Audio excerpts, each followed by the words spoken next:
तालुक्यातील खमारे येथे शिवशक्ती बोन सगामांदी खमारीच्या वतीने आदिवासी गोंडी संमेलन व सल्लागागरा शक्तीपूजन संमेलन कार्यक्रम आयोजित करण्यात आला।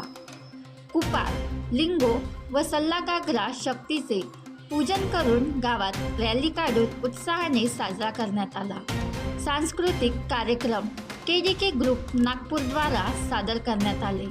कार्यक्रमाचे अध्यक्ष श्रीमती पूजा अखिलेश शेठ, सभापती महिला व बाल कल्याण समिती जिल्हा परिषद, उद्घाटक हनुवंत जीवट्टी जिल्हा परिषद सदस्य, विजय उईके, श्रीमती ममता वाडवे ग्रामपंचायत सदस्य, क्रांती कुमार कुमरे, सुभाष तारोणे, मनोहर साखरे, नीलकंठ चिचाम, आदिवासी पीपल फेडरेशन गोंदिया, लता इटपाचे, वनिता चिचाम, कमलजी इटपाचे, गावातील बहुसंख्य आदिवासी समाज व गावकरी उपस्थित होते।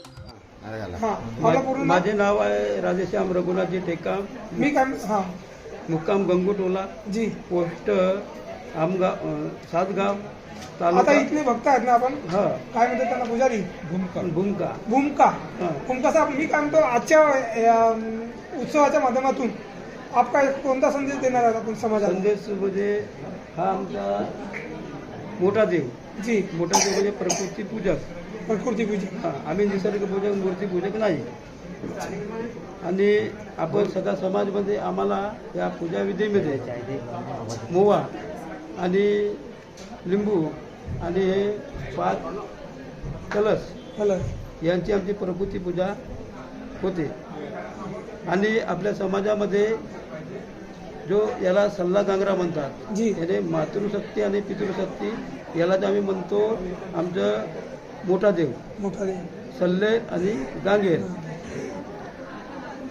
ह्या माध्यमातून आपली बोली भाषा रीतिरिवाजप्रमाणे हे वाले पूजाविधी व्हायला पाहिजे ना आपल्या गोंडी धर्मामध्ये जी, नाही का?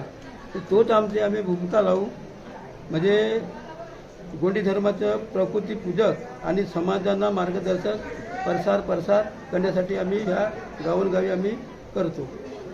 एखादा नेता बोलतो काय की माझ्या समाजाने आपली संस्कृतीचं जतन करावं, पण आपल्या समाजालाही टिकवून ठेवण्याचे काम आहे, हा कोणी म्हणत नाही। या गोष्टीची आपल्याला खऱ्या अर्थाने दुःख वाटत आहे।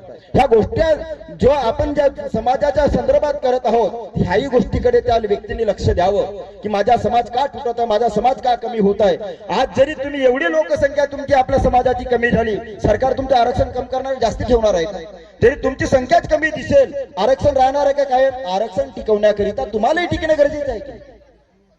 मग तुम्ही टिकण्याकरिता कोणीतरी म्हटलं तर आम्ही मागे नाही, जो काळ होता शिक्षणाचा मागे राहण्याचा, ज्या काळामध्ये आम्ही कच्चं अन्न खात होतो किंवा राहत होतो किंवा कोणाच्या गुलामगिरीत जगत होतो, ते आमच्या दैवतांनी भगवान बिरसा मुंडांनी त्याच्यातून आम्हाला आझादी करून दिलेली आहे। आणि आज आपण शिक्षणाकडे सामोरं जात आहे। फक्त फरक एवढा आहे की आपल्या समाजातून जो व्यक्ती शिक्षण ग्राह्य करतो आणि मोठ्या पदावर जातो, तो आपल्याला कुठे ना कुठे आपल्या भावाला सोडून देतो आणि आपण सामोरं जातो।